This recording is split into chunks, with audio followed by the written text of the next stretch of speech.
The morning light crept slowly over the quiet Berlin neighborhood of Adlershof, casting long, pale fingers across the cobblestone streets. It was supposed to be another ordinary summer day in Germany's capital, calm, structured, and predictable. But on that morning, something in the air felt different. The silence that usually wrapped the student quarters was heavy, tense, and broken only by the distant hum of trams gliding through the tracks. Outside a modest apartment complex on Friedrich-Engels-Straße, a police cordon fluttered in the wind, blue and white tape cutting off the entrance, like a wound sealed shut. Neighbors watched from their balconies, whispering, their faces pale with dread. The scent of rain mixed with something colder, sterile gloves, forensic powder, and the faint metallic tang of tragedy. Inside the building, officers moved methodically through the narrow hallway, their boots echoing off the tiled floor. Each step carried the weight of uncertainty. On the third floor, behind a plain brown door marked 3B, the scene was frozen in time. A young woman's room, once vibrant with life, now stood eerily still. The faint hum of her laptop screen illuminated the chaos. Books scattered, a coffee mug half full on the desk, and a single passport lying open beside her student ID. Her name was María Fernanda Sánchez Castañeda, a 24-year-old Mexican student who had come to Germany in search of dreams and education. But those dreams had been brutally interrupted. The first responding officer hesitated at the doorway, glancing at the crime scene photographer before nodding grimly. Cameras flashed, capturing the fragments of a story that would soon grip two nations in collective sorrow. Outside, a drizzle began to fall, soft at first, then heavier, washing over the pavement as if the city itself was mourning. No one could yet imagine the storm of speculation, media frenzy, and unanswered questions that would follow. All they knew, in that haunting moment, was that a bright soul had met a dark, untimely end far from home, and Berlin would never forget her name. Just a week before the tragedy, María Fernanda's life seemed to be glimmering with promise. She had arrived in Berlin almost a year earlier, full of hope, her heart beating with a thrill of independence. A communication student from Querétaro, Mexico, she had always dreamed of studying abroad, of experiencing the rhythm of European life, the cold mornings, the smell of roasted coffee, the buzzing hum of languages she didn't yet speak fluently. Her friends called her Maeve, and they described her as a beam of sunlight in human form, empathetic, disciplined, endlessly curious. Her social media reflected it perfectly. Photos of sunsets along the Spree River, library selfies with late-night captions, and clips of her favorite indie songs playing in the background. But underneath that radiant surface, there were whispers of unease. Close friends later recalled that Maeve had been feeling increasingly isolated. The cultural distance, the grayness of Berlin's winter, and the loneliness of studying in a foreign land had started to weigh on her. She confided to a friend over WhatsApp that she was struggling to balance her studies, part-time job, and emotional health. Sometimes, she had written, I feel invisible here.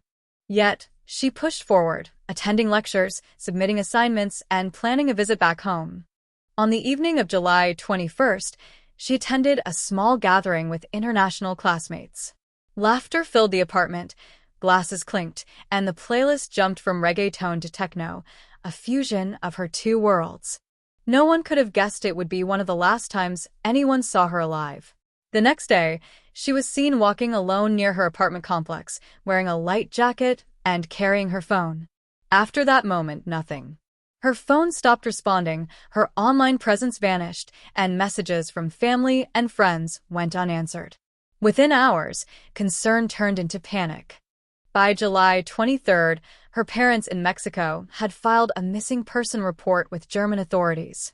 Flyers with her face began appearing on lampposts and subway stations, her brown eyes staring out from the paper, asking the city for help. What began as a missing persons case soon became an international mystery, with the world watching as the streets of Berlin hid a truth that no one was yet ready to face. The disappearance of María Fernanda Sánchez sent ripples through both Germany and Mexico, uniting two nations in shared anxiety. In Berlin, What began as a missing person alert soon evolved into a full-scale search operation. Posters bearing Maeve's smiling face multiplied across the city.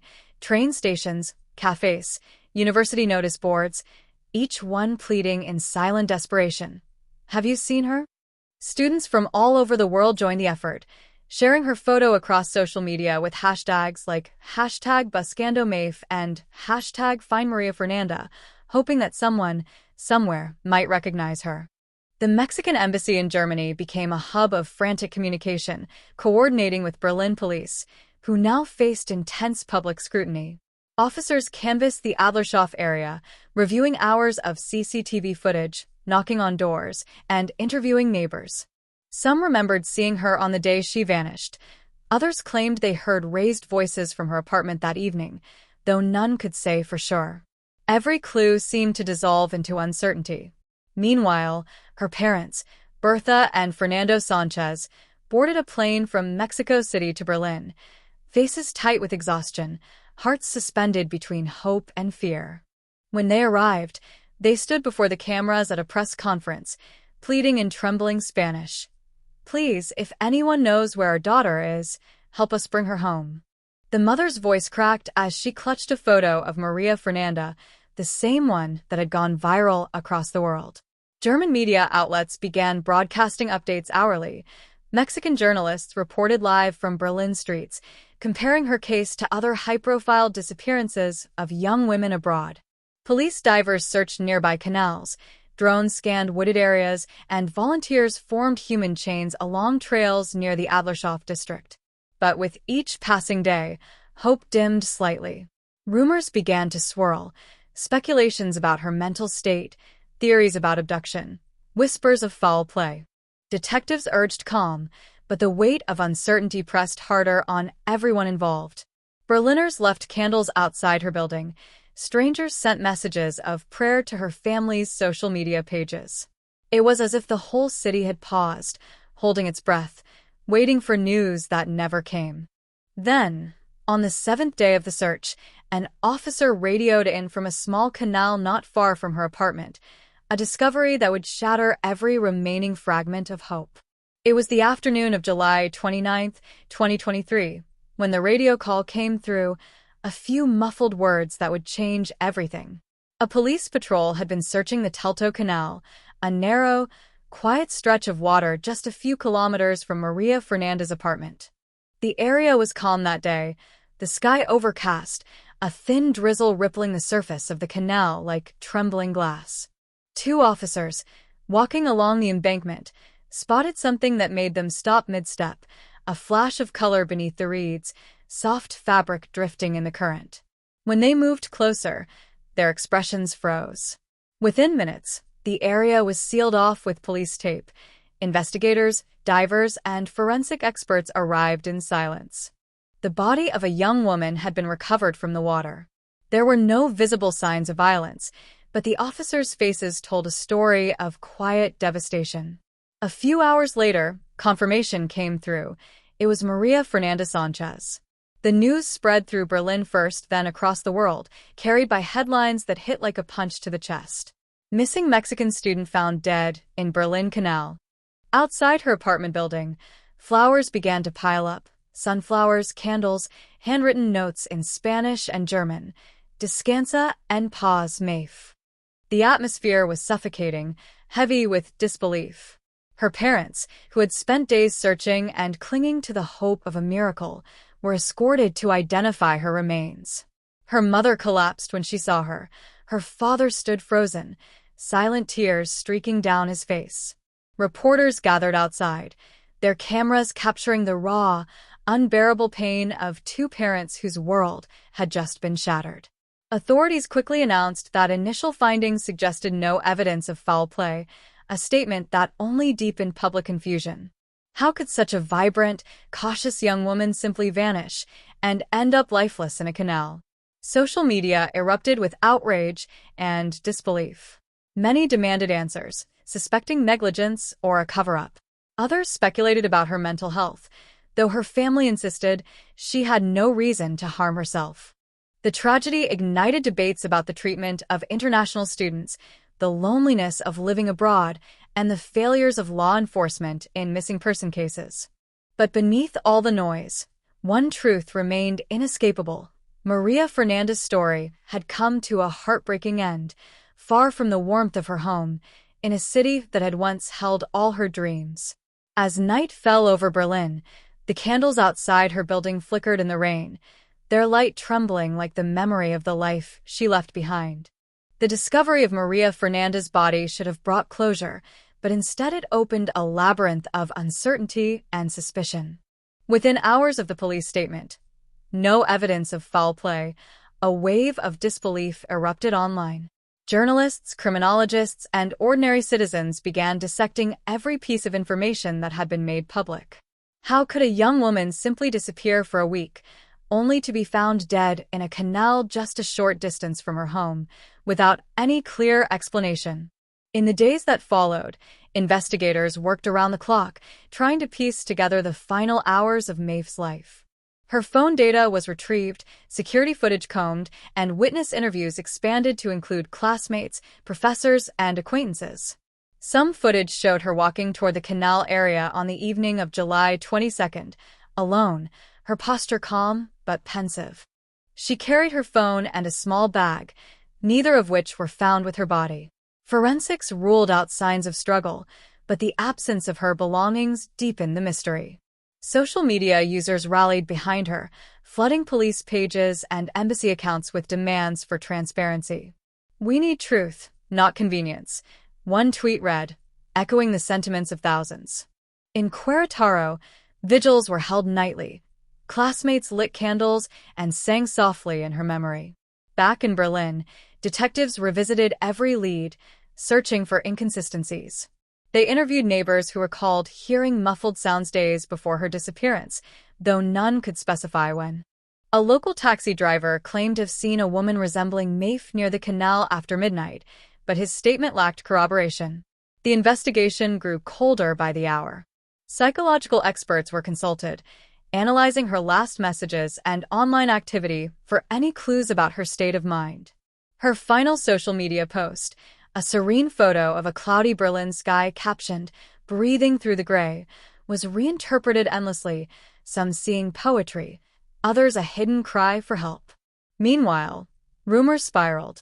Theories about coercion, accidental drowning, or even organized crime began to surface online, each one spreading faster than the official narrative could contain. Through it all, María Fernanda's parents refused to leave Berlin, vowing to stay until they understood what had truly happened to their daughter.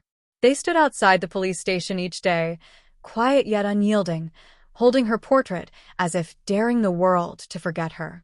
But even as the investigation deepened, the truth remained elusive, buried beneath bureaucratic silence, unanswered questions, and the haunting realization that sometimes justice, like a body lost to the water, takes longer to surface than anyone dares to imagine.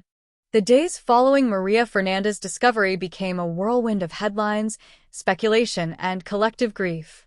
What had started as a missing person alert in Berlin was now a full-blown international story, one that ignited discussions from Mexico City to Madrid, from university dorms to late-night newsrooms. Every major outlet carried her photo, the young woman with the warm smile, dark hair, and intelligent eyes, suddenly transformed from a student into a global symbol of vulnerability and loss. Hashtags multiplied. Hashtag Justice for Maef, hashtag Maef Sanchez, and hashtag Nayunimas trended across Latin America, joining the wider movement demanding safety for women everywhere. Television anchors debated the inconsistencies in the police report, while podcasts dissected every timeline and clue, turning her story into a digital autopsy of modern tragedy. German authorities, unaccustomed to such international pressure, were forced to release limited updates, each one scrutinized by millions online. Reporters crowded the quiet streets of Adlershof, their cameras pointed toward her apartment like lenses searching for ghosts. Maef's friends struggled under the weight of the media's curiosity. Every memory of her, every text or photograph, became potential evidence in the public eye. She wasn't just a case, one friend said tearfully during an interview. She was a dreamer, a friend, a daughter who wanted to see the world. Back in Mexico, candlelight vigils filled plazas night after night. Hundreds of people gathered with flowers and posters, chanting her name, demanding answers. Her parents appeared before the crowd once more, grieving yet dignified, thanking the public for not letting their daughter's story fade. The image of her mother, holding a candle beneath a rain-soaked umbrella, became emblematic of maternal anguish across borders. Social media users began comparing her case to other unsolved disappearances of women abroad, questioning the safety of foreign students and the accountability of institutions meant to protect them. Meanwhile, online forums grew darker, filled with rumors and fabricated leads, forcing investigators to publicly condemn misinformation. In the chaos, journalists began digging deeper, interviewing her professors, classmates, even her former neighbors in Querétaro. They painted a picture of a young woman both resilient and introspective, someone who had carried immense pressure but never lost her empathy. Some said she had recently seemed distracted, distant in her last weeks, perhaps weighed down by something she hadn't shared. Others rejected the idea completely, insisting she was simply adjusting to life abroad. The contrast between these testimonies only blurred the truth further. As the story dominated the news cycle, political voices entered the conversation. Mexican officials called for a transparent investigation, while German representatives promised full cooperation. Yet behind the diplomatic statements, there was still no clear explanation, no timeline that made sense, no evidence that could bridge the gap between disappearance and death. To the public, it felt like two countries were talking past each other while a young woman's story was being swallowed by bureaucracy. And still, amid the storm of headlines and hashtags, something deeper was happening. Strangers who had never met her began sharing messages of empathy and self-reflection. Women posted their own stories of fear and isolation while living abroad. Parents clutched their children a little tighter. Maif's name had transcended the case. It had become a mirror reflecting collective pain, a reminder that behind every trending tragedy lies a real life, abruptly interrupted. As journalists packed up their cameras and moved on to the next breaking story, her family remained in Berlin, still waiting for a definitive answer, still holding on to faith that one day the noise would fade and the truth would finally speak for itself. Weeks passed, but for María Fernanda's family, time seemed frozen between disbelief and exhaustion. Berlin had grown colder, the summer light fading into gray September skies, and still, the unanswered questions lingered. The official report from German authorities arrived quietly, almost anticlimactically, summarizing her death as a non-criminal incident and suggesting possible self-infliction. It offered little else, no clear sequence of events, no reason, no definitive proof. For many, that conclusion was impossible to accept. Maif's parents rejected the idea that their daughter had taken her own life, insisting that she was strong, focused, and eager to return home. She was happy, her father told reporters, his voice steady but broken. She had plans. She wanted to live. Yet, as the case moved from breaking news to cold file, it left behind a trail of contradictions that refused to settle. Theories began to multiply in the vacuum of official clarity. One theory, whispered in online forums and echoed by amateur sleuths, claimed she may have been followed or coerced on the night she vanished, perhaps by someone she knew. Others believed she could have accidentally fallen into the canal while walking late at night, exhausted or disoriented. But neither theory explained the missing belongings, nor the absence of forensic evidence linking her movements to that final location. A third, darker theory surfaced, one suggesting a cover-up or negligence by the authorities, driven by a desire to close the case quickly and avoid international scandal. Still, despite the noise, none of these theories ever solidified into fact. Every thread seemed to end in silence. Psychological experts weighed in, speculating cautiously about the pressures of isolation abroad, language barriers, loneliness, seasonal depression. Many young expatriates shared their own experiences online, describing the invisible weight of being far from home in a foreign culture. Maif's story, they said, was not just about one tragic loss, but a symptom of a wider, quieter epidemic, the emotional fragility of those chasing dreams across borders. It became a painful mirror for thousands who saw parts of themselves in her, ambitious, hopeful, yet silently battling internal storms. Meanwhile, her university held a memorial on campus. Professors and students gathered in a candlelit auditorium, her photo projected on a large screen at the front, her smile frozen in time, surrounded by flowers and letters. A professor spoke softly about her dedication, her kindness, and her curiosity for the world. Some students wept openly. Others sat motionless, unable to comprehend how someone so alive could be gone so suddenly. The ceremony ended with a long silence, broken only by the faint hum of the projector and the feeling that her presence still lingered in the air. Across social media, the case began to fade, but small communities of followers refused to let it die. They continued posting updates, theories, and tributes, trying to keep her story alive. Every anniversary of her disappearance brought a resurgence of grief, frustration, and renewed calls for justice. Her parents returned to Mexico eventually, carrying their daughter's ashes home across the ocean she had once crossed chasing her dreams.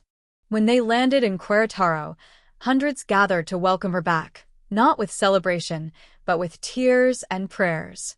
Her hometown streets filled with candles, her name whispered in mourning, her story transformed into a cautionary echo for others. Still, even after the official files were closed, the emotional aftermath persisted.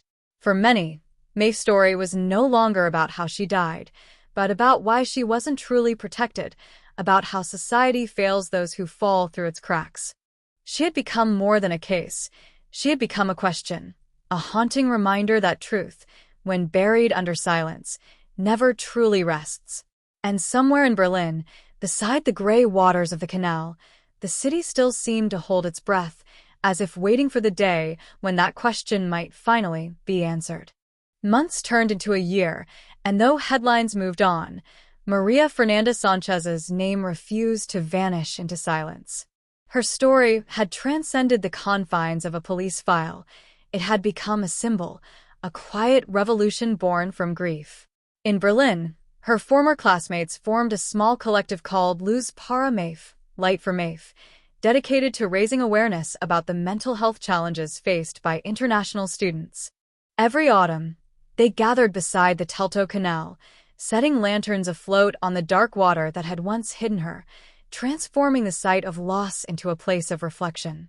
Each light drifted slowly downstream, carrying handwritten messages in Spanish, German, and English. You are not forgotten.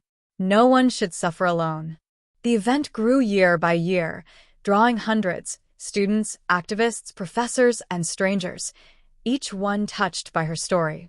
In Mexico, her legacy took root in classrooms and living rooms alike.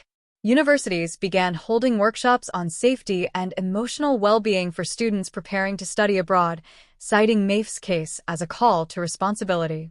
Nonprofit organizations partnered with embassies to create emergency support lines, ensuring that young travelers would never again feel as isolated as she had.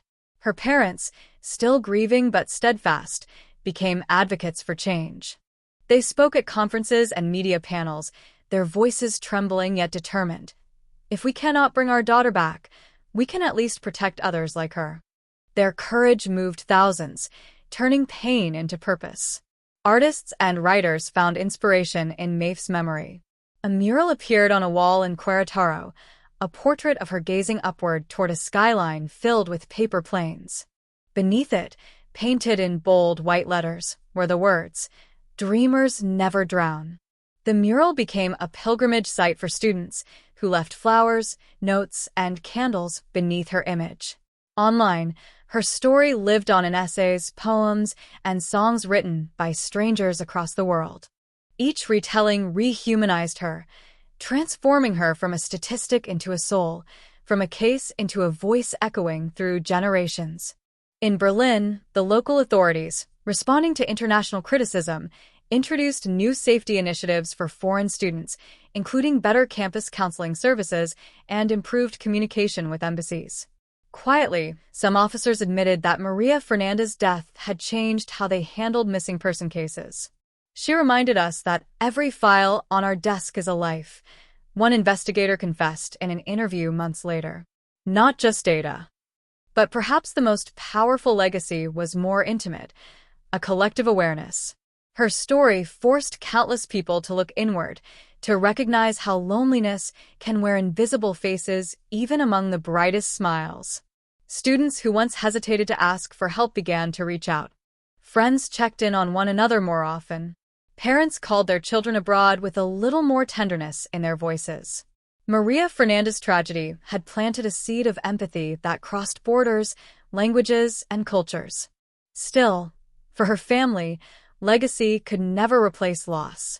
On quiet evenings, her mother often sat by the window with her daughter's journals, reading her words aloud as if to keep her spirit company. She wanted to change the world, she said once, and in a way, she did. Outside, the city lights shimmered, each one a reminder that even after the darkest nights, light continues to find its way through. And so, in every flickering candle, every mural, every whispered memory, María Fernanda Sánchez remained, no longer just the girl who vanished, but the woman who taught the world to see, to care, and to remember. Time, they say, dulls pain. But for those who had loved María Fernanda, time only reshaped it, turning the raw ache of grief into a quieter, more enduring kind of sorrow. A year after her death, Berlin's skies once again turned gray, and the city's autumn rain returned, washing the streets where her posters had once fluttered. For many who remembered her, the city still felt slightly haunted, as if her presence lingered in the corners of cafes and along the paths near the canal. Her friends, now scattered across different countries, stayed connected through a group chat still named Berlin Family, where they sometimes shared old photos or voice notes of Maeve laughing, bright, spontaneous bursts of warmth that momentarily shattered the silence of loss. They spoke of her not in past tense, but as though she were still part of their lives, guiding them from somewhere unseen. "She reminds me to slow down," one friend confessed. "To breathe when everything feels heavy." In Querétaro, her absence remained tangible. Her parents kept her room exactly as it was, the books neatly stacked, her guitar leaning against the wall, and a note she'd once scribbled taped to her mirror. "Keep believing."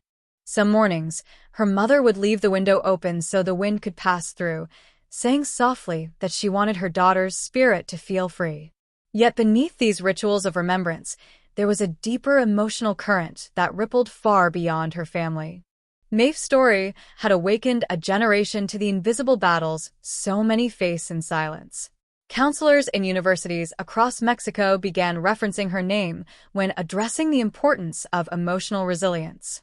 Social media communities once built around outrage evolved into spaces of empathy, people sharing their own struggles, reaching out to strangers, creating digital lifelines in her memory. In Germany, her story left invisible fingerprints. Locals who had never met her began leaving flowers by the Teltow Canal each July, whispering silent prayers for a girl who had become everyone's daughter. Even police officers admitted her case had changed them, made them gentler, more human. "Some cases close," one said softly. Hers never did. Maria Fernanda's death became more than a mystery. It became a mirror. It made people question how many others hide their pain behind bright smiles, how many cries for help go unheard. Her story stripped away the illusion that strength means silence and showed that even the kindest hearts can carry hidden storms. Yet amid the grief, her memory united strangers. A teacher in Querétaro named a classroom after her.